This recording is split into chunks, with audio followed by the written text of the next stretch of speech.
The dragon hatchlings disappeared for weeks, until they were found on a mechanic's chest. HFY Hub score 9.3 out of 10. I am sitting at my desk right now, completely ignoring this giant stack of data entry forms I'm supposed to be processing, because I just found a plot that is totally nuts. The whole hook of this thing is basically that the most sacred, terrifying baby space dragons in the galaxy go missing, and it turns out they just crawled under the workbench of a totally average, nobody mechanic because they liked his heartbeat. I was bouncing my leg under my desk so fast during the whole investigation scene that I bumped my knee hard against the drawer, and my coffee went completely cold because I entirely forgot it even existed. It's just amazing. The emotional vibe here is pure, unfiltered trust, and it instantly brought back my core memory of this half-feral calico cat that lived in my apartment's parking garage. I spent literally weeks just leaving Tuna out and sitting totally frozen on the cold concrete, not moving a single muscle, until she finally felt safe enough to come eat right next to me. Elias does the exact same thing here with these baby dragons, just being quiet and letting them come to him when the rest of the galaxy is screaming and making threats. It works perfectly. The characters totally sell this, especially the contrast between the snobby, aggressive Galactic Council who act exactly like toxic middle management, and this quiet mechanic who just wants to fix engines. If you are exhausted from dealing with loud, bossy people all day and just want a cozy, high-stakes sci-fi plot about a guy adopting some scaly space puppies, I cannot recommend this enough. I leaned in so close to my monitor during the trial scene that my nose almost touched the screen. I just love seeing humans win by being kind instead of violent. At the end of the day, it's the perfect distraction from the daily grind. Number 1, Accessibility Barrier, 9 out of 10. I had zero trouble jumping right into this. There's no massive info dump about galactic politics, which is a lifesaver when my brain is already fried from spreadsheets. Number 2, Character Cred, 10 out of 10. I completely bought Elias as just a tired guy trying to lay low. His reaction to finding sacred dragons under his desk felt so incredibly real to me. Number 3, Closure Status, 9 out of 10. I left this feeling really satisfied. It ends on a bit of an open note about his future as a protector, but the immediate threat is resolved perfectly. Number 4, Dialogue Drip, 8 out of 10. I thought the dialogue was great, especially the contrast between the super dramatic alien Inquisitor and Elias just wanting everyone to leave him alone. Number 5, Endgame Payoff, 10 out of 10. I was so hyped when the baby dragons basically went Super Saiyan to break his chains in the council room. I legitimately cheered at my desk. Number 6, Found Family Factor, 10 out of 10.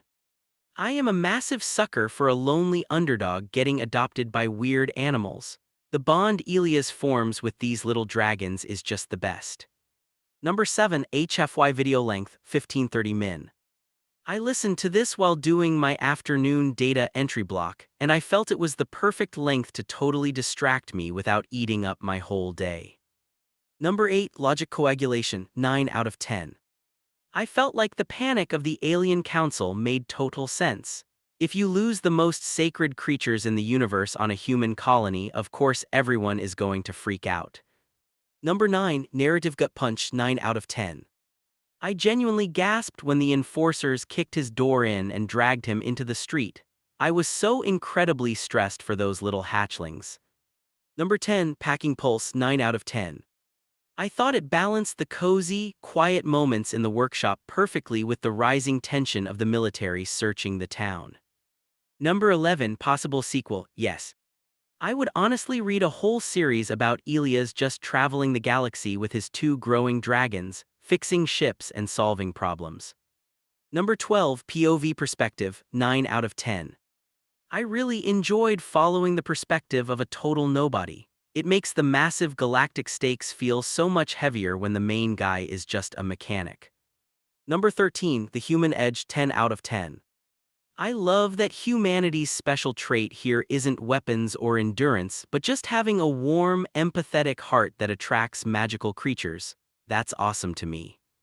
Number 14, The Onion Factor Tearjerker score, 9 out of 10. I definitely had to swallow a huge lump in my throat when Elias stood in front of the council and only begged them not to hurt the dragons. That got me. Number 15, Thematic Resonance, 10 out of 10. I totally vibed with the message that true power comes from protecting things, not just controlling them. I think it's a brilliant theme. Number 16, Trope Remix score 9 out of 10. I see the humans are space orcs trope all the time, but I love how this turned it into humans are the ultimate space foster parents. It felt really fresh. Number 17, Visual Bang per Buck 9 out of 10. I could perfectly picture the dark, greasy workshop lit up by the warm, golden glow of the baby dragons. I thought the visual contrast was super cool. Number 18, Wholesomeness/Cozy rating 10 out of 10.